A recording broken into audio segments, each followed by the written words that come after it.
आपका जन्म 14 मार्च 1934 को हुआ था। श्री वल्लभ चंद जैन हमारे पिताजी के यहाँ आप 9 भाई बहनों में सबसे बड़े थे। आप सबसे बड़े भाई भी थे और 9 भाई बहनों में सबसे बड़े भी थे और मैं सबसे छोटा भाई हूँ आपका। बचपन में भोपाल साहब को ननिहाल में रहने का बहुत मौका मिला। ननिहाल में रहते हुए आपका लगाव हमारे मामा श्री प्रयाग मेहता से हुआ, जो कार्ल मार्क्स के जीवन से बहुत प्रभावित थे और भाई साहब भी उसी विचारधारा से जुड़ गए और पूरे जीवन भर आपने उस विचारधारा का अडिग रूप से साथ दिया। कभी अपने विचारधारा से कभी विचलित नहीं हुए, क्योंकि हमारे ननिहाल में मेहता होते थे सब, तो हमारे भाई साहब भी उनसे इन्फ्लुएंस हुए और हम सब लोग भी बाद में मेहता हो गए। वैसे हम पिताजी जैन लगाते थे। बीए करने के बाद भाई साहब पर मेरे पिताजी ने बहुत दबाव डाला कि तू भी अध्यापक टीचर बन जा, लेकिन मेरे भाई बिल्कुल अडिग नहीं हुए और उन्होंने सबसे पहले एमएससी मैथमेटिक्स में की, उसके बाद में एमए अर्थशास्त्र में की और बहुत बाद में उन्होंने पीएचडी भी डेमोग्राफिक प्रोजेक्ट्स में की। आपकी पढ़ाई शुरू में सोजत में हुई, दरबार स्कूल में हुई। आपकी पढ़ाई जसवंत कॉलेज, जो पहले जोधपुर विश्वविद्यालय का भाग हुआ करता था, अब ये जयनारायण व्यास राजस्थान विश्वविद्यालय का भाग हुआ करता था, अब ये जोधपुर जयनारायण व्यास का हो गई कॉलेज हो गई। आपका जब पढ़ रहे थे तभी अपने साथियों को पढ़ाने का मैं बहुत ज़्यादा रुचि होती थी। अपने पढ़ाई का तो कोई खास ध्यान नहीं रखते थे, लेकिन अपने जो कोलीग्स होते थे उनको उनकी ट्यूशन, वैसे फॉर्मल ट्यूशन नहीं, उनको उनकी डिफ़िकल्टी सॉल्व करना और उसमें बहुत ज़्यादा रुचि थी। और बाद में आप खुद ही विश्वविद्यालय में लेक्चरर बन गए। Head of the department of professor से 1995 के अंदर आप रिटायर हो गए। शुरुआत में भाई साहब ने सुबोध कॉलेज जयपुर में भी काम किया। बहुत सा शुरुआती उनके जो प्रोफेशनल जिंदगी थी उसमें आप अजमेर गवर्नमेंट कॉलेज अजमेर में भी काफ़ी वर्षों तक अध्यापन का कार्य किया, लेकिन मुख्य रूप से वो राजस्थान यूनिवर्सिटी जयपुर में ज़्यादा समय तक रहे। वो वहाँ पर जोधपुर से ही गए थे रीडर बन के।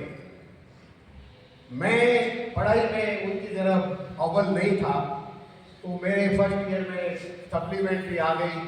मेरे को भाई साहब ने कहा कि यार तुम स्टैटिस्टिक्स ले ले, तो मैंने स्टैटिस्टिक्स में उनके कहने से ही बीएससी किया और उनके बाद में उनके साथ जयपुर में 2 वर्ष रहकर मैंने एमएससी स्टैटिस्टिक्स किया और उसके बाद में मैंने पीएचडी अनऑफिशियल गाइड, मेरे भाई साहब भी थे उस वक्त, मुझे उनके साथ रहकर उनके बारे में बहुत कुछ जानने को मिला। मेरे भाई साहब, हमारे भाई साहब अपने बहुत अनुशासन प्रिय थे, ईमानदार थे, अडिग थे, समय से आगे सोचने वाले थे और बहुत ही ईमानदारी से कैसे रिसर्च की जाए उसके बारे में मैंने उनसे बहुत कुछ सीखा, बहुत कुछ जाना। वो बहुत ही लीडर थे, उत्कृष्ट श्रेणी के रिसर्चर थे, इकोनॉमिक्स के स्टूडेंट थे। और जब आप राजस्थान यूनिवर्सिटी में अध्यापन कर रहे थे तो आपका वहाँ पर परिचय बहुत बड़े शिक्षाविदों और इकोनॉमिक्स से हुआ। प्रोफेसर राजकृष्णा, डीडी नरूला और बाद में उनके सहपाठी थे डॉक्टर अलग डॉक्टर अलग जो बाद में भारत सरकार में मंत्री भी बने, वो सब उनके ही साथ में कार्य करते थे या उनको भाई साहब को इन लोगों ने पढ़ाया था। भाई साहब के स्टूडेंट्स भी बहुत आगे पहुंच गए। उसमें से एक जो राजस्थान के चीफ मिनिस्टर थे अशोक गहलोत, उनको उन्होंने एमए इकोनॉमिक्स में जसवंत कॉलेज में उस समय जोधपुर यूनिवर्सिटी में पढ़ाया था। भाई साहब ने अनेकों पीएचडी स्टूडेंट्स को गाइड किया, करीबन 25 स्टूडेंट्स को गाइड किया, सबको डॉक्टरेट की डिग्री मिली, यूजीसी आईसीएसएसआर के बड़े बड़े प्रोजेक्ट्स किए, अनेक रिसर्च आर्टिकल्स पेपर्स पूरे हिंदुस्तान के और विदेश से बाहर देश से बाहर अलग अलग जर्नल्स में आपने छपाए। 1979-80 में आपको 10 महीने के लिए university of Pennsylvania Philadelphia US में जाने का मौका मिला। आपका विवाह जून 1959 में भाभी शारदा जी से हुआ। आपके 3 लड़कियां थी, 1960, 1967 और 1971 में उनका जन्म हुआ। अपनी तरह उन्होंने अपनी बेटियों को भी अर्थशास्त्र में शिक्षा देने की पूरी कोशिश की और 2 बेटियों को उन्होंने एमए इकोनॉमिक्स में करवाया और एक डॉक्टर क्रांति है जो उन्हीं के सुपरवाइजर में उसने पीएचडी इकोनॉमिक्स में किया। और अब हमें पूरी उम्मीद है कि उनके जो अधूरे कार्य रह गए हैं अभी चल रहे हैं। भाई साहब रिटायर हो गए थे 1995 में, लेकिन वो कभी वैसे रिटायर नहीं, इतने ज़्यादा एक्टिव थे, इतनी मैगजीन्स को सब्सक्राइब करना, पढ़ना, और दुनिया की कोई ऐसी विषय नहीं था जिसके ऊपर हम भाई साहब से बहस नहीं कर सकते। इतने अनुशासन प्रिय भाई साहब हमारे थे जो कभी अपने विचलित नहीं हुए। इतने पुराने समय में भी आपने दहेज का पूरा विरोध किया, आपने घूंघट प्रथा का पूरा विरोध किया, आपने विचलितों वंचितों के लिए लड़ाइयाँ लड़ी। और जब भारत आज़ाद हुआ 1943 में, आप केवल 13 वर्ष के थे, लेकिन मेरे मामा जी के साथ में उन्होंने भी बढ़ चढ़ कर आज़ादी की उसमें हिस्सा लिया। हम सब ये प्रार्थना करते हैं कि हमारे भाई साहब प्रोफेसर एमरिटस प्रोफेसर थे, उनको प्रभु अपने चरणों में स्थान दें। अब हमारे पास में कुछ और संदेश हैं, वो मैं आपको सुनाना भी चाहूँगा और आमंत्रित भी करूँगा।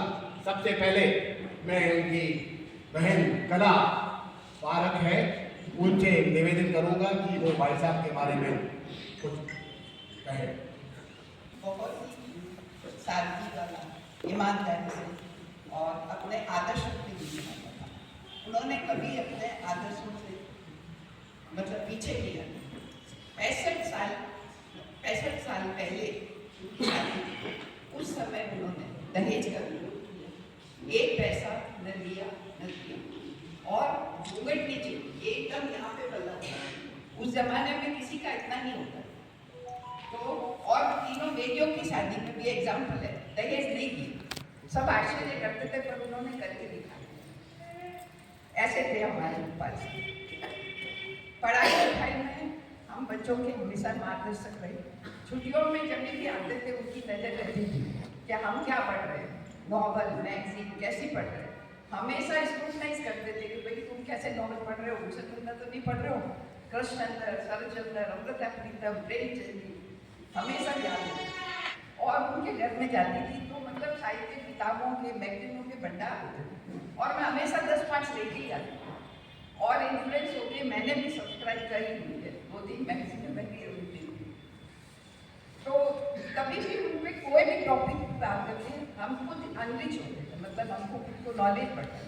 और जब भी बाहर से आते थे गोपाल साहब से बच्चे डिस्कस करते थे, बोले मामा जी से बात करके बड़ा मजा आता था। तो नॉलेज के अपार भंडार, अपने सिद्धांतों को पूरी जिंदगी चलाने वाले ऐसे थे